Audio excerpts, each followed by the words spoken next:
Hi guys, আজ আমি বানাচ্ছি চিংড়ি কষা। চিংড়ি কষার জন্য কড়াইয়ে দিয়ে দিয়েছি সর্ষের তেল, পেঁয়াজ, টমেটো, আদা, রসুন, শুকনো লঙ্কা, কাঁচা লঙ্কা, জিরে পেস্ট এক জায়গায় একটা পেস্ট বানিয়ে নিয়েছিলাম।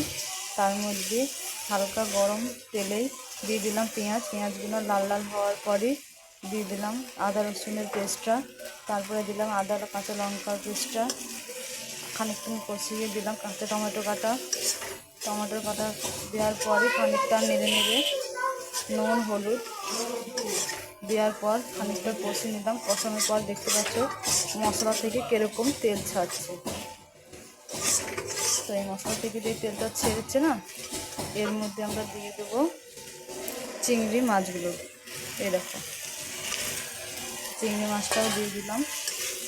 চিংড়ি মাছটা কিন্তু আমি আগে থেকে ভেজে রেখেছিলাম নুন হলুদ দিয়ে। বেশিক্ষণ কিন্তু আমি চিংড়ি মাছটা ভাজিনি, কেন বেশিক্ষণ ভাজলে চিংড়ি মাছটা দরও হয়ে যাবে, শক্ত লাগবে, বাচ্চারা খেতে পারবে না। তো আমার ছোট ছেলে আছে, সেই জন্য ওই জন্য বানালাম। মা বলছিল যে চিংড়ি কষা মা বানিয়ে দেবে, তো ওই জন্য চিংড়ি কষার জন্য হালকা আলতো হাতে ভেজে নিচ্ছি। এর মধ্যে দিয়ে দেবো ধনে পাতা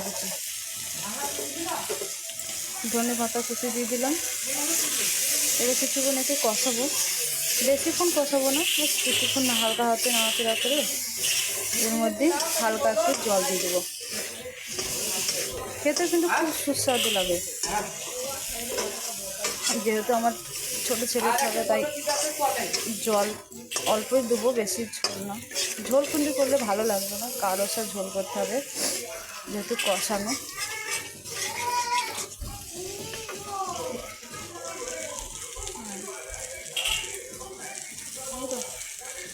মাছের গায়ে যেরকম তেল ছাড়তে লেগেছে, তার মানে জানতে হবে যেটা আমার হয়ে গেছে কষানো।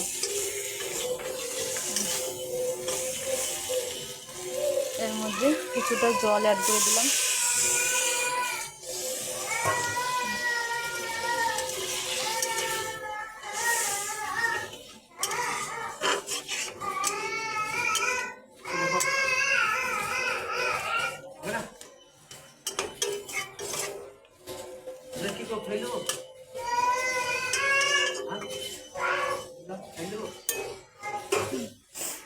কিছুক্ষণ ফুটে উঠলেই তো এটা হয়ে যাবে চিংড়ি কষা।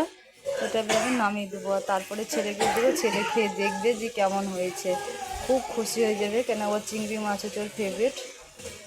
তোমাদের কীরকমভাবে বানাতে চাও, ঘরোয়া মশলা দিয়ে সামান্য উপকরণ দিয়েই এটা কিন্তু হয়ে যাবে। খেতে কিন্তু খুব সুস্বাদু, তোমরা একবার ট্রাই করে দেখো খেতে কেমন হয়েছে, একবার জানাও, খেয়ে দেখবে কেমন লাগবে।